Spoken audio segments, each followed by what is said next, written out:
Hi, this is Teen Amnesia, and this is our project, Short Answer. Short Answer is an interactive experience in which the user, or the player, is put into the shoes of a 12-year-old boy just graduating 7th grade out of elementary school and moving into the world of young adults, where he is challenged by his future selves into learning the more important aspects of growing up.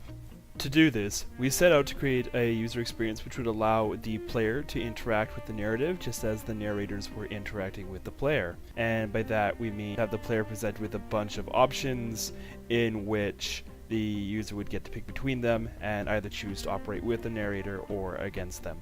Through acting with the narrator, the player would go through these life lessons that we mentioned before and sort of interact them as a physical metaphor. So you would end up doing challenges that would sort of represent the traits that we would be trying to teach you, or the avatar in this case. For that, we relied strongly on narrative and challenge-based immersion, with sensory-based immersion to support us wherever we can. So we aimed towards creating a series of minigame challenges that would test the player and sort of bring these metaphors into a physical form, into an actual physical light, so that they can be interacted with and the player can interact with the narrator as they go through these challenges and build a story, a personal narrative through that. Depending on how they complete the challenge, they'll receive different messages from the narrator. Either way, despite having the illusion of a branching narrative, they do come together to form a linear structure that ties up the game.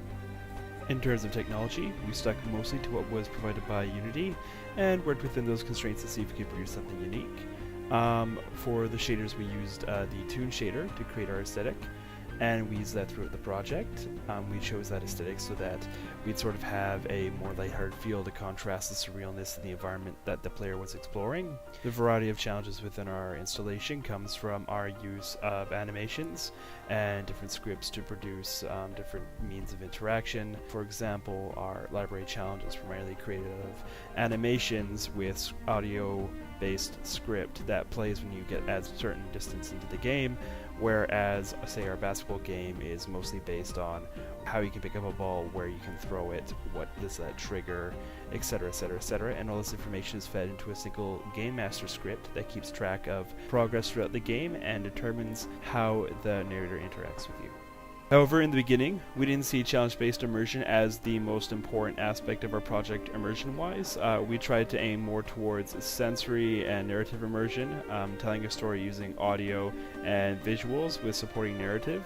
It turned into a more challenge-based installation after one of our environments proved to be sort of challenging, and we, through user testing, sort of worked that this would be what we want it to be, something a little bit more challenging, and would draw people in that way. And it worked into the idea of having a physical representation of a metaphor that the player can actually participate in.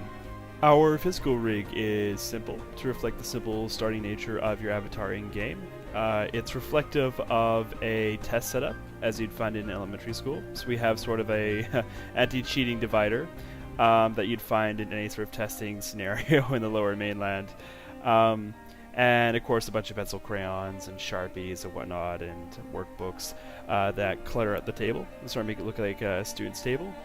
And pretty much what happens is we have one of our team members dressed up as a teacher, and when someone wants to participate in the installation, they simply put on this backpack that we'll have available for people to wear. And as soon as they put that on, they instantly become the student, and our teacher immediately jumps into character, will scold them for being late to class, and take them off to the chair, where they'll be introduced to their test, told to flip it over in 5 seconds and begin, and that they'll have a certain amount of time to complete the test. And from there, on that test, they'll have instructions on how to operate the installation, like how to move around, how to end the game if they wish, and of course some feedback on it as well. We also have a small little guest notebook in the installation as well that you can fill out, such as name, date, what did you think, and of course we encourage you to decorate the insides of the anti-cheating folder or the notebooks or whatever, just to leave something behind as students do. So we felt that would be really cool. At the end of it all, naturally, we have a certificate guaranteeing that they are certified adults now at the ripe age of 20-something, so that should go over very well with participants. This has been Project Short Answer, brought to you by Team Amnesia, and thank you for your time. No! Okay. This is hard. It's pretty difficult for me because I'm not really a gamer. Okay. So I guess like just having the camera point in whatever direction the mouse is in. Freely was kind of hard for me to grasp. Okay. What do you think about the experience? I thought it was kind of cool. At first it was kind of hard to navigate around because I had to play around with the keys, but after I got the hang of it, it went smoother, it was a lot easier. So yeah, and I like the graphics, it's nice. How did the game make you feel? It made me feel at first like I was in somewhere that's very unfamiliar because as I said before, I was not used to navigating around, so I had some troubles doing that, but then after a while I felt more comfortable in the game. Cool.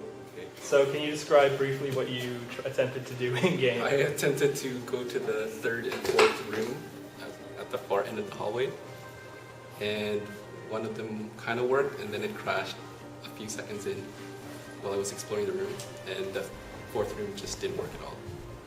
To give some background to the third room, actually, you're supposed to. They instruct you. The two voices instruct you to bully the dummy, and the other one tells you not to. Oh, okay. And you can beat it up, but if you choose not to, it waits 15 seconds and then rewards you with a scroll. Unfortunately, that's where it crashed.